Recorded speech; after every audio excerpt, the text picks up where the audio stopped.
Hi, I'm Janet Gross. Welcome to Coping Today, a show that focuses on all kinds of mental health issues. Today we're looking specifically at terrorism.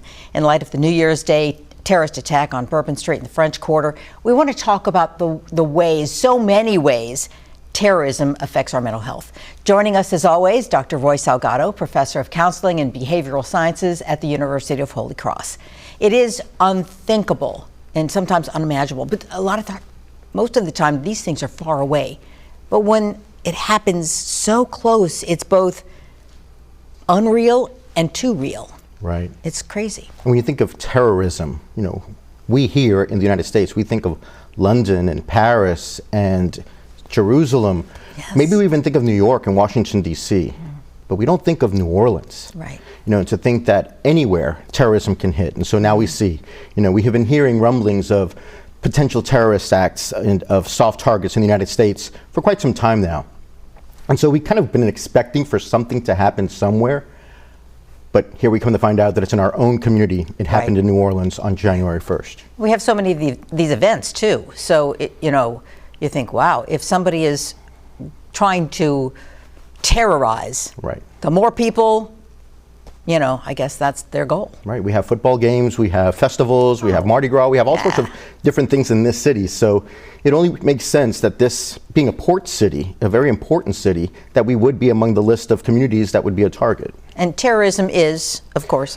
And so terrorism is an act. It's a political act, much times, to instill terror in non-combatants. And that's the key. It's different from war, where you have two enemy combatants fighting it out. But terrorism is specifically attacking someone who's not attacking you back. And it's usually done unprovoked and, or subjectively unprovoked and unexpectedly. So really spread fear however you can and get the most people. And that's what happens. So you get as many people as you can, you terrorize, you instill the fear, and then you adjust the conversation and the quality of life of those in that community. And that's how that works, right? That for a terrorist, that's how that works. Mission accomplished. So once you've done whatever attack, whether it's driving a car into a group of people or setting off a Molotov cocktail or some sort of bomb or bigger explosive device, once you've instilled that fear, whether you've taken out one person or dozens of people or hundreds of people, the after effect, the psychological impact that it has on the community, and more broadly, the country or the culture, you've done your job, mission accomplished. Because everybody watching the news, sometimes too much watching the news, because you soak it in, and then you can't seemingly get away from it. Right. But it does, what does it do to us? Right. Psychologically. So psychologically, this happened in our community here. Yeah. So here in New Orleans, we've been impacted by it. And people around the United States and around the West have been impacted by it. So what does it do? We're more apprehensive. Do we go to a street festival? Do we go to an open market? Do we go to a football game? Do we go to mass? Do we go to the grocery store? People start to second guess what it is that they're going to do, and they start to withdraw and they start to isolate. And then they have that apprehensive expectation as to, is it worth my life or the life of my loved ones to go to that event? And then you start to curtail your own freedoms and abilities to enjoy life and have a good quality of life. You start to approach everything from a standpoint of distrust and fear. So terrorists get their way by us being afraid to live our lives. Right. Right. And that is, we can do something about that ourselves, and I think we're going to talk about that in a little bit. But we don't have to let them win. Right. Right. And it's important to not let terrorists win, because the more that they achieve that goal of us staying back, then they're winning. But we live our lives while implementing other vigilant tactics. We can go ahead and balance that out and say, no, you're not going to win. We're going to go and live our lives, and this is how we're going to show you that we're going to live our lives. But now we're going to need to be a little bit more aware and mindful of the world in which we find ourselves. Okay, some people are still having trouble, even though it is in the past for us now, it's still here. Yes. It's still living with us. There's so many unanswered questions, so many, things to think about. Right. and going on in the future. But so if somebody's having some issues, there is help from... Yes, the Maronites of Holy Cross and the University of Holy Cross is offering free telemental health services to anyone in the state of Louisiana who is dealing with any mental health concern, including the after effects of an attack such as this. And so if there's anyone that's experiencing symptoms of apprehension, of fear, of anxiety, depression, they can just simply contact the number on the screen, and then the administrative assistant will take that call and direct it to the clinical director, who will then assign it to a counselor in training who will offer services through telehealth medium free of charge. Great. And they've been doing this for years, and Yes. it's been so helpful to so many Yes. people. Okay, we're going to take a break, but when we come back, we're going to talk with a security expert who has some tips and strategies to help keep you safe. Stay with us.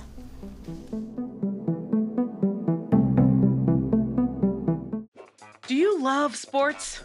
Then you should know about STEM. Because maximizing nutrition, analyzing peak muscle performance, calculating the perfect shot, and more are all made possible by science, technology, engineering, and math. In fact, there are more careers than ever in sports science. So if you have a passion for sports, then think about getting involved in STEM and improve everyone's game on and off the field. Get inspired at SheCanSTEM.com.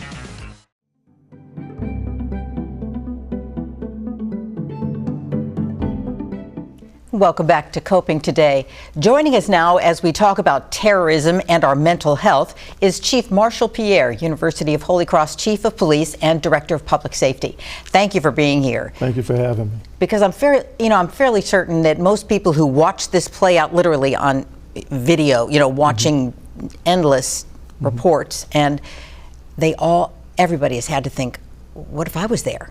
Absolutely. You put yourself in that place, and I think we're all looking for, tips, reinforcement, anything that would, if we were there, Absolutely. What would we do? There's no way to predict when these things are going to happen. Terrorist attack can happen anywhere in the continent of the USA and any part of this world. The best thing we can do is better prepare ourselves mentally is to be more vigilant. Whenever you're in large crowds and places and things, if don't feel right, don't look right, get out. Just walk away from the situation. And the most important key to this whole thing, providing safety for yourself and your families, is if you see something, please say something. If it's just the smallest thing, go out there and let somebody know that, hey, something is not right. They look a little suspicious. The police are trained to a certain degree to go out and investigate these things. That's part of their job. That's what we're supposed to do. The one thing I wanted to share with you also was that police officers have gotten some training on this in the past. We've had programs from DOJ, CDP, and the Department of Homeland Security. And all this information and training is free for law enforcement officers. For anybody in the United States police departments locally that want to go, state, tribal, it's free. And they talk about weapons of mass destruction and terror. So absolutely, the police have been trained to a certain degree to recognize some of these things and also to put up whatever soft buffers or hard buffers that we have to prevent these things from happening. That's very comforting to know that law enforcement is trained. I know it was very comforting to see the reaction from NOPD and, the law enforcement in the quarter when the attack happened on New Year's Day, to see that. And I think that makes people feel better. Yes. And takes a bit of the edge about, I'm going back out. Right. Because otherwise, as we were talking earlier, terrorists win just by making us afraid. Absolutely. So, and that's the one thing we don't want to give them that kind of power. Right. Over us to have that ability to say, well, I did do something. I have you where you won't come out of your home now. You're afraid to step out your door. I tell folks, continue to live your life. Don't allow this type of event to stop you from being who you are. You're an American. And we're resilient people, especially here in the city of New Orleans. We know how we come back. We had Katrina at one point, and right after 9/11, we did the same thing. We support our neighboring states. So let's pull it together and do the same thing here since we had our own terrorist event. We're still waiting on the after action report to define it completely as to what happened here and how he was able to penetrate some of our supposedly hardened targets.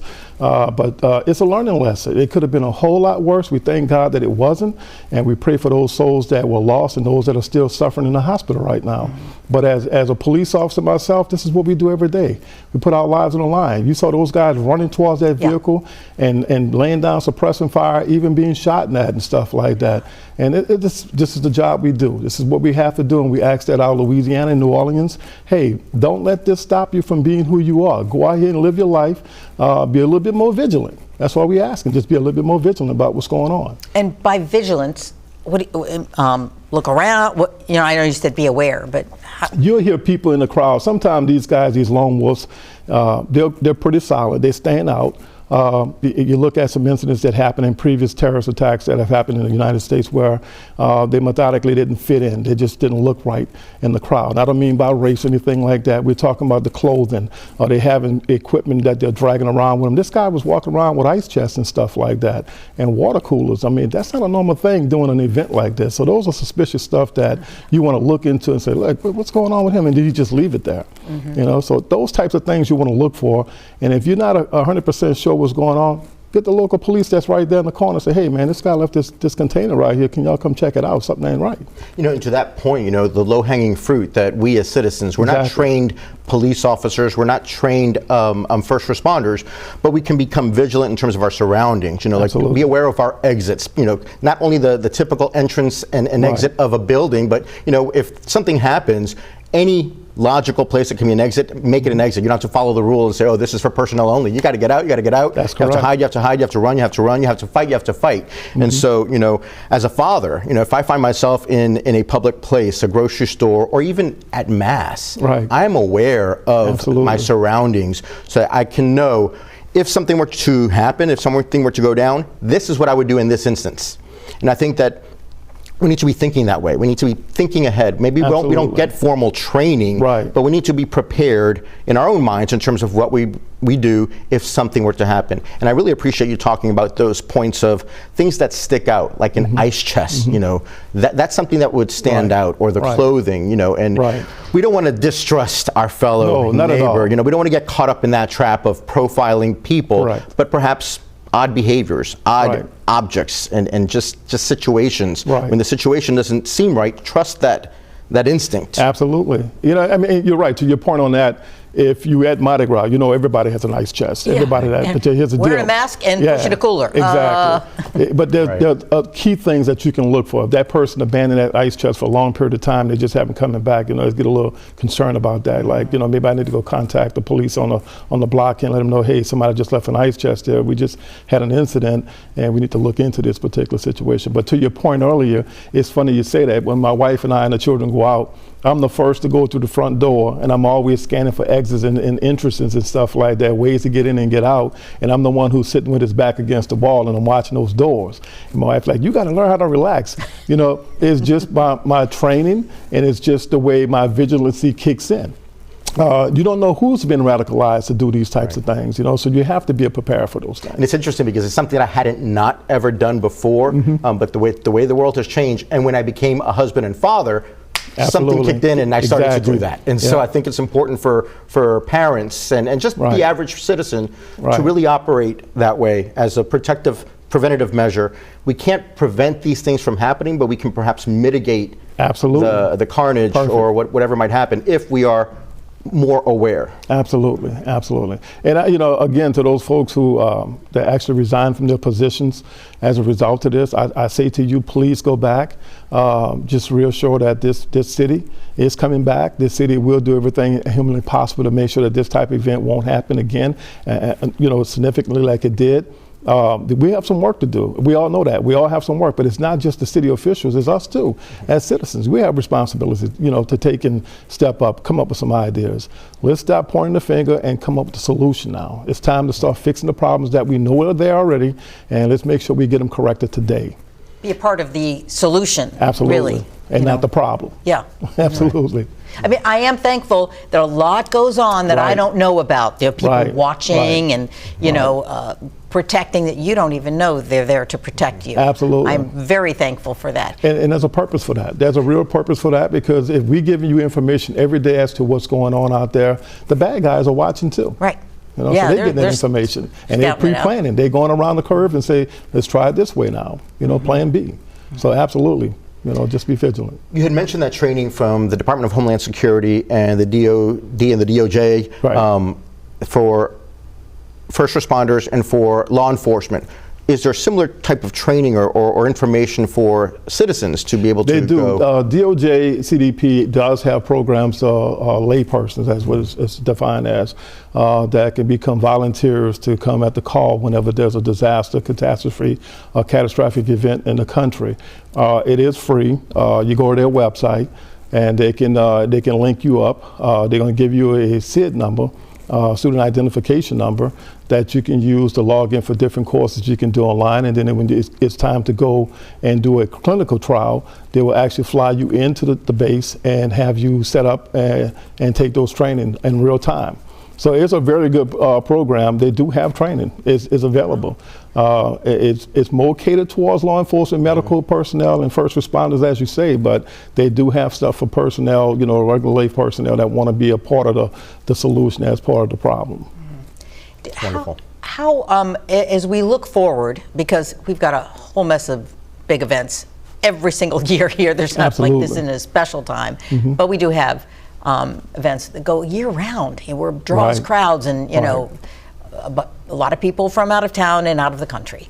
So is there a way to make that safer? Is it on us as well as others? And I know CNSA, but it is. It's incumbent upon both parties, the responding folks, the political party portion of this thing, and also the citizens to come together and work. Again, as you said before, if you see something, say something. All right, that's very imperative. But it's also imperative that our partners, our federal partners and state partners and municipal partners, come together and start sharing information. That's the key, getting them out there. We, as you guys know, the University of Holy Cross participated in the first unified law enforcement command for Mardi Gras, and we're going to do it again this year. We're one of the first to sign up for it, and we're going to continue to do this until the city of New Orleans were able to get their numbers back up. And hopefully it's become a permanent fix in the city of New Orleans now. Just having that extra police presence from around the state of Louisiana made a significant difference. If you look at the crime statistic previously compared to now, it was pretty much at almost zero. So that means that what we were doing was very effective. Having that many law enforcement officers present deterred a lot of crime that could have taken place. There were several guns, maybe 100 plus guns that were taken up the street during these events, and it's beginning to get less and less each time. So I think we should continue to do that. I think we should all continue to be more vigilant. We should be involved in our safety when we go out to places like this, and stand our ground. Don't just let people come here and terrorize us and we run back into our homes and stay there. This is America. It's a free country. Right. So enjoy your freedom. I also think we should be so grateful, grateful that we live in a free country, that we have this freedom, and for those people who are now and before all the time planning, like you guys, law enforcement, people who want to make it so safe for us and are getting together to do that. Absolutely. There's never a dull moment for training. Every opportunity we can get, we're going to sit down at the round table and discuss what we need to do next. And I guess that part of that is also when an event like this happens, or when officers are injured, or you face it every day. It's got to wear on you, on your psychological, well-being, your mental health. Absolutely. My advantage to all of this is that we have a great counseling department at the University of Holy Cross. So if I feel a little under the weather, or I feel like I'm being a little overwhelmed, I can always pick up the phone and, hey, contact Dr. Salgado, contact Dr. White, and some other members in the group and say, listen, I'm going through a little crisis. I need some help. And it's there. And this help is available to all our Louisianians. So don't be the only person to sit there and have to dwell on whether or not can I get through this crisis. There's help. There's plenty of help out there. But you're absolutely right. Police officers have to be debriefed, and they have to be counseled also, because of all these traumatic experiences. When you heard about the New Year's Day, were you sitting there thinking, oh, that could have been me running toward? Absolutely. Absolutely. We had 7 officers working during the festivities that were there. My phone probably rang 1,000 times, and I didn't realize, because it was early in the morning, 3 o'clock in the morning. My wife happened to get up and turn the television on, and she looked at her phone and she said, there's something going on in the city. You might want to get up and check on your folks. And when I made the phone call, they were telling me what they were experiencing, what they were seeing. Said, Chief, go to the radio, turn your radio on, listen to what's going on. So that just in itself I have to prepare myself also, because it could have been one of my guys out there that gotten hurt and fatally or whatever. But you have to be cool, calm, and collective in situations like that, and you have to maintain a certain magnitude of respect of saying that, hey, I can deal with any crisis that is coming, even though it's a little bit more than what I want to deal with. I'm still prepared to do it. My guys have the best counseling. I guess, how can you put it? They got the best training and the best chances of getting counseling than any other department around, because we're in the university, right, and we have a counseling department there. So we always talk about crises in situations like this. We always talk about the unaware and aware and what to do and how to prepare for it. But the deal is here that what we do for our citizens is reflected upon us, right? If we go back to our jobs and say, I'm not going to quit, we're not going to run because of what happened as terrorists, then that tells the citizens, hey, you should do the same. Don't quit. Don't let this particular incident run you home or run you out of the state of Louisiana, because, like, you know, hurricanes, we've had that many times, and folks say, well, I'm moving away from here. Well, you're going to move to another state, there's going to be another crisis. You know, it may be a snowstorm, or earthquake, or firestorm. So don't let this run you off. You know, stand your ground.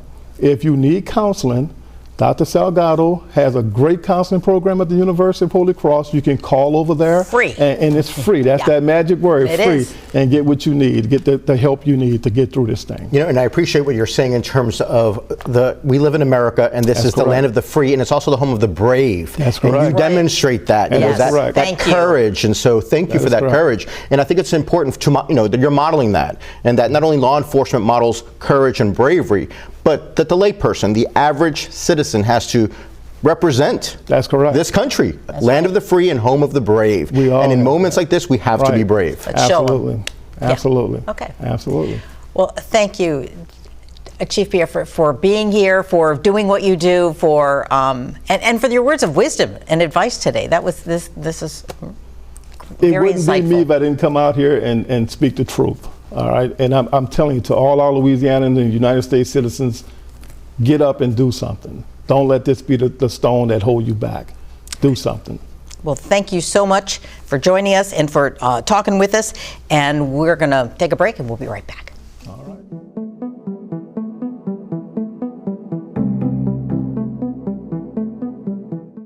Hey, Louisiana, how are you stopping litter? In Terrebonne Parish, we put our trash in a bag. And never out the window. In Bienville, we bag it, tie it, and put a lid on it. We keep litter out of our lakes in Lafayette. And in Calcasieu Parish, we keep our truck beds clean. And we secure our loads. We need every person in every parish to stop littering and let Louisiana shine.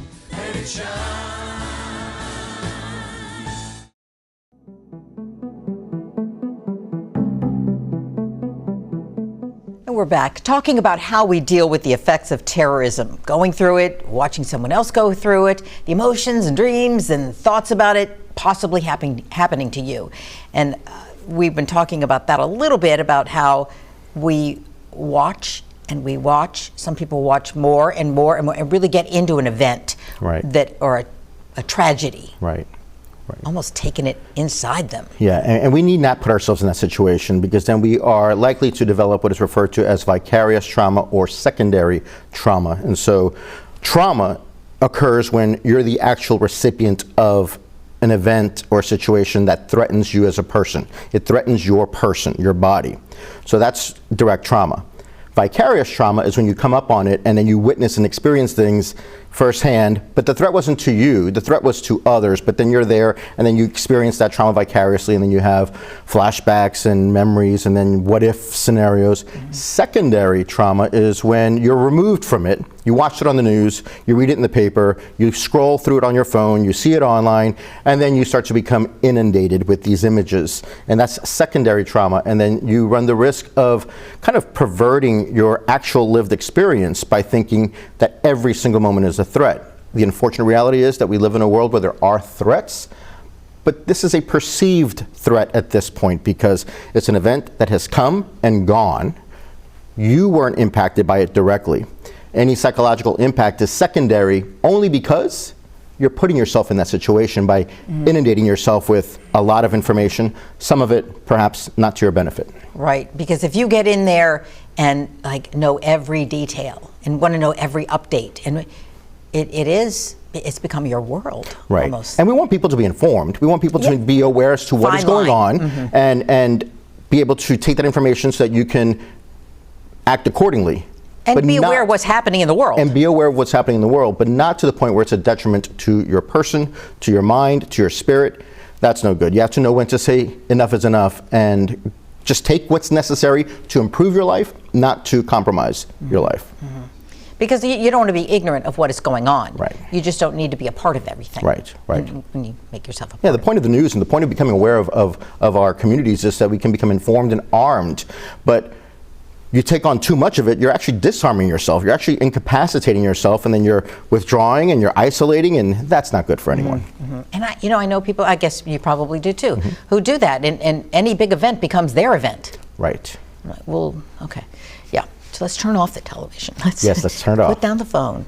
Yeah. There used to be a day when we watched the news for 30 minutes and that was it. Remember it wasn't that? 24 hours, right?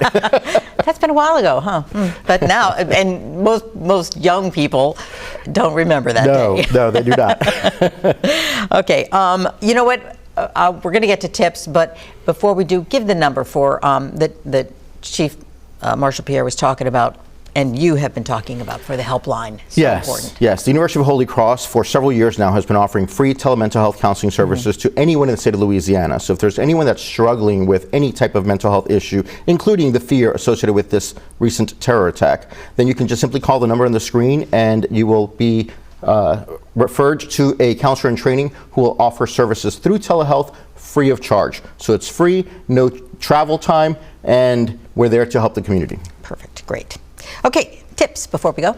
Well, the unfortunate reality is that we do live in a world where there are threats and there are people out there actively looking to do harm. If you find yourself in a situation where that is happening, then run, hide, or even fight. There are times where that might just be what's necessary so you can save yourself, those around you, those that you love, and any others that are in harm's way. Great. Okay. Well, that's all the time we have for today. Thank you, Dr. Salgado, and we want to thank our special guest, Chief Marshal Pierre, and all of you for joining us. Take care of yourselves and care for one another. Until next time, keep coping today.